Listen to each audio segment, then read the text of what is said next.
We're talking about something big, the three biggest mistakes people make on GLP-1s like Ozempic and Mounjaro. I'm Liz Roman, co-founder of FitMom Functional Health, where we help women every day overcome autoimmune issues, weight loss resistance, restore their gut, and feel fully alive again. Listen, I love GLP-1s. They are incredible tools. I use them in my practice all the time. They're very helpful for lowering inflammation, improving insulin sensitivity, improving heart health and cardiovascular health, as well as extending lifespan in some of the studies.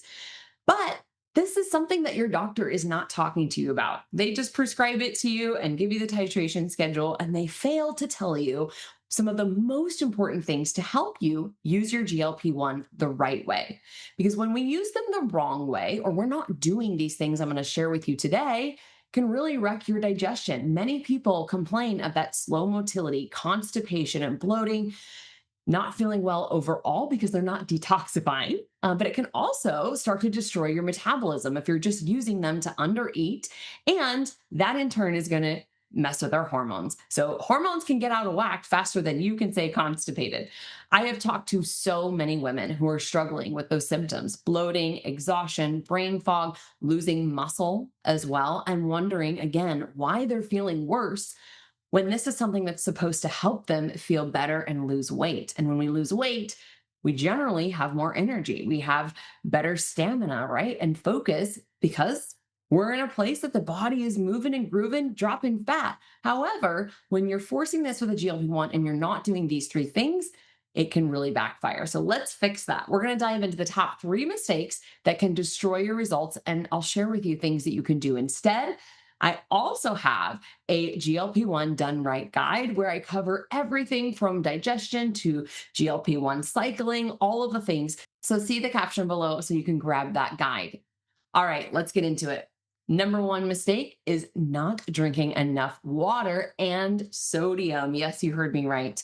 Mistake number one, not drinking enough water and sodium. Yes, you heard that right. People shy away from sodium, but this is really, really important, especially when you are on a GLP-1. So you're dehydrated, and I'm not talking about that you're not drinking enough liquids, but when you're on a GLP-1, it slows digestion and it wastes sodium. So you are losing salt and electrolytes faster than you think. This can impact blood pressure. You're getting up, feeling dizzy, you've got headaches, maybe you're constipated. Again, that chronic fatigue, just feeling totally wiped out. This is not usually just dehydration from too little water, it is mineral imbalance.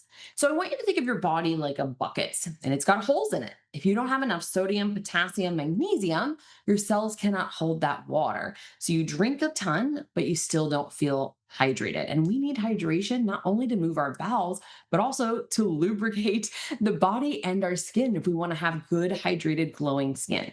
So how do we fix it? We want to aim for about 5 to 6 grams of sodium per day, as long as your blood pressure and your kidneys are healthy. Obviously, you need to speak with your provider if you have concerns around that. But we know because these are sodium wasting, we need more sodium. We need more salt. I love electrolytes like LMNT, mineral drops like Buoy. You can use coconut water for some potassium, or Keto 1000, maybe even just potassium capsules, or cream of tartar is a good potassium source too. And again, we want to really make sure that we are keeping our bowels moving every day. If you're not pooping, you're not detoxing. And therefore, you're going to experience more of those unwanted side effects, such as fatigue and brain fog. So if you are constipated, we want to layer in some magnesium citrate or oxide. This can be very helpful to keep your bowels moving. Don't wait until you're constipated. You want to be proactive and get ahead of this, because we know that GLP-1s slow motility. Remember, hydration is not just about quenching thirst, it's energy, it's mood, it's focus, it's metabolism. And yes, again, it's pooping. And not to mention, if you are fasting on a GLP-1, you need even more electrolytes because you're not getting it from food. So make sure that you are taking a few days and monitoring this. Really look at how much sodium you're getting, calculate that out, and try to get in that range from 5 to 6 grams. Mistake number two, you are not supporting your digestion or your bile flow. This is really important, especially when we think about your gut microbiome. So we know GLP-1s slow gastric emptying, right? So digestion slows down and food is sitting in the gut longer, which is why you feel full longer. right? But when this is happening, our bile, which is secreted by our liver and stored into the gallbladder, if you have one, that bile flow starts to slow down as well. Stomach acid drops, and sets the stage for bad bacteria. So bile is really important for removing toxins from the body, cleansing the small intestine so that we don't end up things with like SIBO, small intestinal bacterial overgrowth. It's really important to stimulate your motility hormone called motilin, and it's really important to help make sure that we are getting rid of metabolized hormones and not becoming estrogen dominant as things sit there and get reactivated. So we really want to make sure that we are supporting digestion and bile flow. If you're on a GLP-1 and you've started feeling bloated, nauseous, again, that constipation, this is your body waving the red flag. Don't accept this just as like a common side effect. Bile is everything. We know that it's also really important for breaking down fat soluble nutrients, vitamin A, D, E, and K. And so we are also at a greater risk of nutrient deficiencies if we're not supporting this. So I'm going to say it one more time. If you're not pooping, you're not detoxing. And when we aren't detoxing, we're just setting the stage for the body to start going haywire and not feeling well. So if you've had your gallbladder removed, it is an absolute must. I talk about this all the time, irregardless of GLP-1s. It's an absolute must that you are supporting with things like ox bile, TUDCA, taurine, or bile salts. And if you have a gallbladder, you can still utilize these things. You just kind of want to cycle them and find what works for you. There's also a lot of liver-loving foods and bile stimulators, as I call them. We can support that with things like broccoli sprouts, lemon, lime, arugula, any of these really bitter foods. And that's going to be something that will trigger your brain to start to release more stomach acid and prepare for digestion, and then more bile as well. Bile builder is one thing that I love as a supplement. You want a good quality supplement here if you're going to support that while you are on the GLP-1.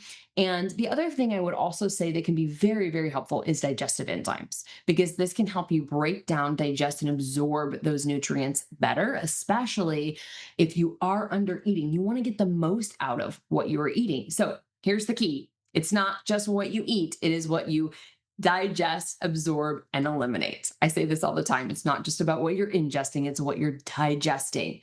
So when digestion slows down, we're at a greater risk of that food sitting there and fermenting. This can feed the wrong bacteria. And this is where people get into trouble with things like small intestinal bacterial overgrowth, driving inflammation in the gut. And this starts to cascade into food sensitivities or reactions, histamine issues, all the nasty things that we want to avoid. So support your digestion and bile flow, and make sure, again, you're pooping every day. Mistake number 3 is that you are not eating enough protein and you are not lifting weights. This is critical. GLP-1s, yes, can crush your appetite. That's how they work. Like I mentioned, food sits there and ferments in the stomach, making you feel full longer, and therefore you're under eating significantly. But the danger is that when you're under eating protein, your body is going to turn to muscle and eat that protein instead of fat. So what we really want to do to support the metabolism and minimize muscle loss is eat 1 gram per pound of your body weight, or goal body weight, every day. So if you're somebody who's really struggling with this, don't shy away from using things like protein powders or collagen or other things to really support getting all of these amino acids into your body. And always eat your protein first. Prioritize protein.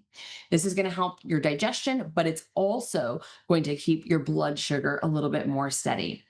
Hand in hand with this, if you want to keep that muscle mass, you got to stimulate your muscle, right? And so we want to lift weights at least 3 times a week. Resistance training tells your body we need to stay in this anabolic state. We need this muscle, don't burn it. Anabolic is that building up state. We don't want to become catabolic. So muscle is the organ of longevity. It keeps our metabolism strong. It helps support our hormones. It helps burn fat around the clock because we burn more fat and more calories with more muscle. So we want to protect it like your life depends upon it, because it truly does. So a quick recap here of the things we've discussed. All right, a quick recap of what we've discussed. Number 1, hydrate and don't forget your sodium. Those minerals matter. Number 2, support digestion and bile flow. And number 3, eat your protein and strength train at least 3 times a week. If you do all of these things on a GLP-1, you're going to feel better, you're going to be stronger, you're going to have more energy, and you are going to thrive. You're going to be able to come off that GLP-1 and maintain your results instead of just crashing your metabolism and rebounding right back when you decide to go off. But this is just the beginning. There's so much more that I talk about in the GLP-1 Done Right guide. So see the caption below with the link there and grab your copy as I'm talking about how to cycle these things strategically, avoid resistance because some people become GLP-1 resistant, they stop working, and things to support your metabolism and your hormones so you can come off of them when the time is right. And don't forget to subscribe. If you have questions, go ahead and put them in the comments and I'll come back and answer. I would love to help you on this journey, but remember, it's not just about getting smaller, it's about getting stronger. When you support your body the right way, you don't just lose weight, you transform.